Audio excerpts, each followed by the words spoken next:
everybody. For this video, I would like to kind of branch off of a previous video that I have done over psychopathy. The reason why it's branching off of that is because this video concerns a second part of that dark triad within the personality traits. Now, to reflect on it, the dark triad consists of 3 dark personality sides and personality types within psychology. So while there are positive traits and positive sides to everyone's personality, these are the 3 darkest ones, and they include psychopathy, narcissism, and Machiavellianism. For this video, I am going to discuss narcissism. And narcissism is very heavily characterized, and it is actually very common in many individuals. And odds are, just by the topic of this video and just by seeing the title, you may be watching this because you feel that you are dealing with somebody that has narcissistic qualities or a certain narcissist in your life. So here I will be discussing a couple of their behavioral traits, the characterizations within them, and the criteria in order to know if a person has narcissistic personality disorder or not. So first things first, whenever you are dealing with a narcissist or there is a narcissist amongst people, the main part of that type of personality that we tend to really see, and the easiest way to connect it, is ego. A narcissist is very egocentric and very self-centered. So the world revolves around them. Their intentions are all about appeasing them. And the reason why this falls into that dark triad is given the fact that their personality enables them with the way they kind of react to the world and the way they express themselves in the outside world. So part of that dark triad is the fact that it's the way they use the world as a means to them, and specifically with narcissistic people and people that have narcissism within them. So another main key part to remember when it comes to a narcissistic person is also, aside from ego, his lack of empathy. These people will not necessarily have empathy. And not to say that they're closer to psychopaths, because psychopaths are a little bit, they're callous and they don't have that empathy element or remorse. But in this case, they lack empathy in the sense of the fact that they cannot see beyond themselves or see that the actions and whatever they are causing in the outside world is causing some sort of distress to somebody in their life or as a society or such. It is a sense of they're trying to do whatever it can to make whatever goal they're trying to meet or whatever self-fulfilling prophecy they're trying to achieve. And they're putting other people in the crossfires of that, if that makes sense. So, a typical narcissistic person is characterized by an inflated sense of importance. So they are very grandiose with that kind of image. They feel like they're more important than other people, that their needs, wants, and desires are more important than those of others. And that goes hand in hand with empathy because they're not looking out for the people around them. They're just thinking about serving themselves. They're very self-serving and they're very self-centered. Another characterization of them is a deep need for excessive attention or admiration. So while, we all do crave attention and we do crave admiration from our loved ones or people that we feel close and connected to, when it comes to a narcissistic person, they almost thrive off of it. It becomes a need for them. It's not a want or like a cherry on top of the sundae, like the way it is for the typical person. It becomes like food for them. It becomes fuel for them, for their egos. They need that attention. They need that admiration to an unhealthy level, to the point where they're not considering the other person and where that person is able to meet them. It becomes, they need it from every direction. And even if they're not getting it from the person they want to get it from, they will get it elsewhere, and that can cause a lot of other havoc situations around them. So for example, if it's someone in a committed relationship, if they're not getting the attention or admiration they need, and not in the sense where, you need to acknowledge your partner, not in a healthy boundary, within the realm of the fact that they're not getting what they want when they want it, they will seek it elsewhere, and that can cause a lot of influx of infidelity. So infidelity is also something very commonly seen in narcissistic people. And it doesn't necessarily always have to go to that extent, though, too. I want you to know that a lot of people think that things have to go to such a powerful extent to realize that you're dealing with a narcissistic person. But these can be little signs, little underlying signs that you can recognize and spot if you are dealing with a narcissistic individual or somebody that has those characteristics very enveloped in them. Again, they have a lot of lack of empathy to others. I want to emphasize that. It doesn't mean that they don't know what they're doing is right or wrong, as it would be with a psychopath or a psychotic individual, but it's the fact that they don't care, or the other's needs or the other's feelings or thoughts or opinions will take the back seat completely to what their motive is and what their ultimate goal is within whatever situation they're putting people in, the people around them in. They often have troubled relationships. I will go back to that because of the fact that these people are egocentric and they're very selfish in their actions and their demeanors and their thoughts and the way they treat other people. So that selfishness is at the expense of others. That's my best way of summing it up. So a narcissistic person will have troubled relationships because they are unable to see what they are doing to other people because they lack that empathy, and they're unable to compromise a little bit of their wants for the greater good of the relationship. So their selfishness takes the wheel. And if those selfish needs aren't met at that expense of their partner, whether it be a romantic partner or a family member or a friend or coworker, it becomes something where it's destructive, and they will leave those relationships, or they will keep that person entangled into their web of toxicity, and therefore it'll cause a lot of troubled relationships or people in there to feel like they're not in such a good relationship, and all their characteristics start coming out. So the behaviors of a narcissistic person, in other words, their mannerisms that they are having are, okay, let me give you a couple examples to kind of give you insight about what their behaviors are, because while we know their characteristics, we know more or less what to expect from a narcissistic person. The behaviors that you can see is that they have the superficial charm to them. They say all the right things. They woo people with words more so than they do actions. So there's a sense of superficial charm there, or it's a lot of emphasis on the external stuff or the superficiality of things. It's not going deep into the person. It's not going into a more substantial and fulfilling way. It's very superficial. They talk about themselves a lot as well. So another behavior is that they will constantly kind of revolve the topic around them, or they will constantly tell things about themselves, and not in the healthy sense where when you're getting to know somebody, you each exchange information about yourselves, or you share a story at the end of the day if you had a particularly specific event that you went through, or emotion or thought or experience. No, it'll be to the sense where they will make sure that they're talking about themselves, and they will not care about the receiving end of that, or they'll show very little care to that receiving end or that reciprocity that goes on in a conversation. They feed off of compliments. So it goes back to that admiration and attention. So they constantly feed off of those compliments. They need to be showered in them, and not in a sense where they have a low self-esteem, but because of their egocentricity, they are constantly feeding off of it. And if they don't get it one place, they'll try to get it elsewhere, and it'll create this vicious cycle. They lack empathy. Once again, in a behavioral sense, it'll be that if there's somebody going through something, they cannot really show up for them, or they will show up for them, but it'll be very superficial because they're not trying to actually hear the other person's side. They will rather wait for that person to explain themselves and then defend their point over and over again.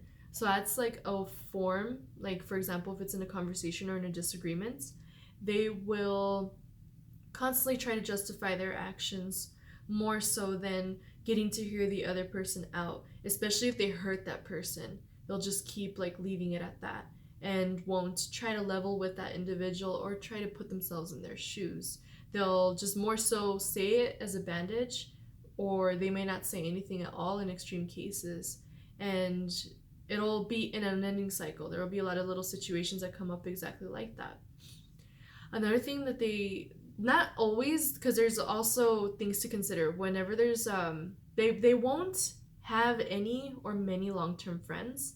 And this one could be a little tricky to assess because there's also other factors to consider. You can't necessarily classify someone a narcissist just because they don't have many friends, because there's other factors to play in. There's like introversion, there's a little bit of social anxiety, there's a little bit of just not expanding or networking out, you know? So someone with low self-esteem is obviously not narcissistic, and they may not have friends. So that one can kind of be a little bit more confusing to address. But again, this has to coincide with a lot of other behavioral things off the checklist. Like, one thing off the checklist won't qualify someone as a narcissist. It has to coincide with a lot of other important things to consider when you're dealing with a narcissist. It can't just be off of one characteristic. They pick on people constantly. So they constantly do things that push people's buttons because narcissists don't have boundaries. So they will constantly pick on people, whether it be consciously or subconsciously. They like to do things that get on people's nerves, even if it's to get them jealous, to get them envious, or just to see someone get heated so they can feel a little bit of a thrill in causing that in somebody. They want to feel that little power trip over somebody or that dominion over somebody. And therefore, in some cases, an example could be that when that happens, they will try to make it seem like that other person is overreacting when they know deep down that they entice something to happen there. Another thing is that they gaslight you. Gaslighting is a very, not necessarily a new term, but it's a term that's come into light a little bit more. And gaslighting is very, very common. And it's a very big red flag that people need to keep on the lookout for, because a gaslighting individual likes to manipulate and emotionally abuse. And just because they're not calling you names doesn't mean it's not emotional abuse. So someone who gaslights is someone who makes, like I said, whenever they pick on somebody, they'll make somebody feel like they are crazy. They'll make them question themselves. That person on the receiving end of a narcissist will question their reality. They'll question what they're doing wrong, if they're doing something wrong, if they overreacted. They'll walk on eggshells around that person because this narcissistic person has caused so much ambiguity within the person, and they've caused so much anxious avoidant attachment with them, and a lot of odd scenarios where they enticed it, but then they make the person question their reality or question their perception even, and second guess themselves a lot. So that is a big trait of dealing with a narcissist. Another thing that they do is they dance around confrontation. So once you confront a narcissist, they try to fix the situation. Not in the sense where they're like, oh, I'm so sorry, where they empathize with the person and they're trying to state their point clearly. No, they try to dance around and be like, no, like, I'm not arguing with you, I'm just saying this. And they'll be condescending about it. There'll be a condescending or a mocking tone about it. They dance around that. And they dance around it when you call them out on their stuff, and you call them out on their shit, to put it a little bit more bluntly. They will dance around that confrontation, and they'll try to excuse themselves, and they'll try to sound like if they're above it. They'll try to sound like they're not doing that you're the one taking it that way, when that's not the sense. They are making you feel that way, and your feelings are valid, and the narcissistic person is trying to kind of like make little circles around it and avoid that confrontation and avoid being accountable for their behavior. They also believe that they're always right. So while some of us are trying to make our points and trying to state our perception of the situation or anything, that's one thing. But when they literally think that they're right, and they say that when they look through your scenario that they see a lot of inconsistencies in your opinion, and your opinion is trying to be made through and your feelings are trying to be expressed, they will still see themselves in the right of that situation. They will still see themselves as their point being valid, or they'll try to point out that they see holes in your explanation or such. And that's something that's not good, because while we won't win every argument in life, we won't always be right, but if this person insists that they're right, regardless of how much distress they've caused in the receiving end, they will never see where they fell short. They will never see how they hurt another individual, and that's a very scary trait, because of the fact that the person in the receiving end will start questioning themselves. And it's all because a narcissistic person needs to feed their ego, and they need to feed that part of themselves. So it's at the expense of this person's feelings and at this person's opinions. And that's not fair. That's why this is in the dark triad the way it is. Now, I would like to go over the criteria of it, and while some of it may be a little redundant, it's just to reassure the points that I have made, and it's to emphasize the things that are consistent in a narcissistic individual. So for someone to qualify as not just a narcissist, like a loosely used term of a narcissist or narcissistic qualities, narcissistic personality disorder as an actual disorder within this dark triad and within psychology has a specific criteria that needs to be met. So within the criteria, now I'm referencing back to my notes for the little lists in there, they have a grandiose sense of self-importance. Once again, they have an overwhelming sense that they're superior to everything, that their needs go above everybody else's at this point. They have a preoccupation with fantasies of unlimited success, power, brilliance, beauty, or ideal love. So while it's okay and it's good to be a confident individual in your self-esteem, with these people it reaches arrogance, and it reaches an inflation and over-idealization with things that they expect out of life and expect out of people. And while it's okay to dream, while it's okay to fantasize, with this, it's that over-inflation and over-preoccupation that things need to meet a certain standard in order for them to be okay, rather than them dealing with every factor that coincides with that part of their life. Another criteria would be that the belief that they're special or unique and can only be understood or should associate with other special people or other high status people. So narcissists believe that they're one of a kind. And while it's okay to have, again, that confidence, it's that arrogance that they think that they're irreplaceable, that there's something uniquely special about them. And while we all have something uniquely special about ourselves, it goes into that realm where it's not a healthy image of themselves. It's an overinflated version of themselves. And they feel like they're too good for certain people, so they become picky with who they surround themselves with. And not in the sense where they're surrounding themselves with healthy people the way a normal individual should.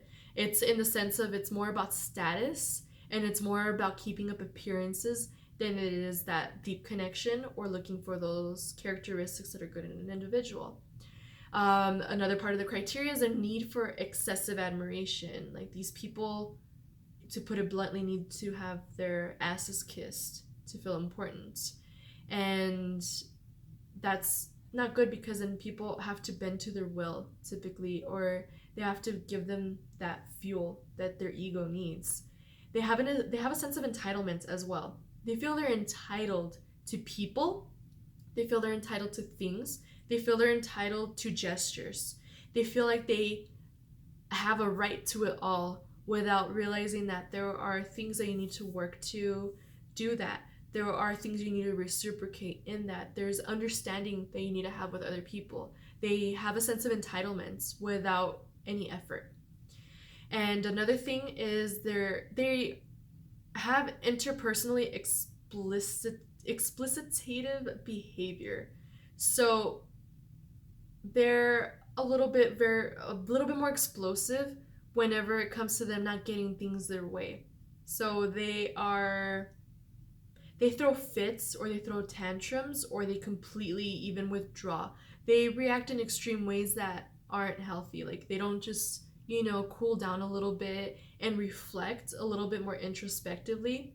Rather, if they are having an interpersonal issue with somebody else, they're more explosive, they're defensive, and they're very like entitled where they're like, oh no, I'm gonna walk away, or I don't want to talk right now. Like, it will reach the extent where they're not, again, having that empathy to see how that other person is feeling. They're just thinking about themselves and kind of reclusing themselves into their little shell, and they still feel like they're in the right. They're not reflecting on, maybe I did do something wrong. No, it's just like they think they're in the right, and that's it. And they're exploitative about it. They're explosive to the other individual on the receiving end. The criteria, for sure, once again, they lack empathy. They cannot empathize with another individual or put themselves in another shoe. And while there are some instances where people can show that with some things, but they don't show up when it matters, if that makes sense. Another thing of criteria is that they envy others or belief of others, or they also believe that others are envious of them. So narcissistic people have huge egos, and with huge egos comes somebody who can be very susceptible to envying others because it threatens their ego. Or when their ego's really big and inflated, they think that everyone envies them and wants to be them. Another last criteria is a demonstration of arrogance and haughty behavior or attitudes. So again, they're not confident. There's a big difference between someone being confident and arrogant. Confidence is a little bit more implicit. The person believes in themselves and they have done the inner work within themselves. But an arrogant person is constantly seeking for that outside validation, or seeking how they interpret and express themselves to the outside world more so than they are about what they can do for others. It's all self-serving. So a narcissistic person, to sum it up, is very egocentric. They lack empathy, and they put a lot of people in the crossfires of their needs, or they use situations or warp situations to their advantage. And this is one of the dark triad traits, one of the dark triad personalities. And it's important to recognize all these signs and to understand that a person needs to possess more than just one in the checklist in order to really qualify as a narcissistic personality. But this is very common. This is something that a lot of people see and some people ignore, because narcissists, given their charming nature, can kind of cause this person to diffuse from it or disperse from the actual problems at hand or the problematic traits that this individual is displaying. So it's important to keep a watch out for these traits in an individual, or if you know somebody who's dealing with an individual like this. And this is why we need to address this with videos like this, where we could discuss issues like this and we could discuss it in a way that could be a little bit more relatable in everyday life. So I hope this video has been very helpful for you. Pay it forward, share it with others if they need it, and have a good mental health day. Thank you.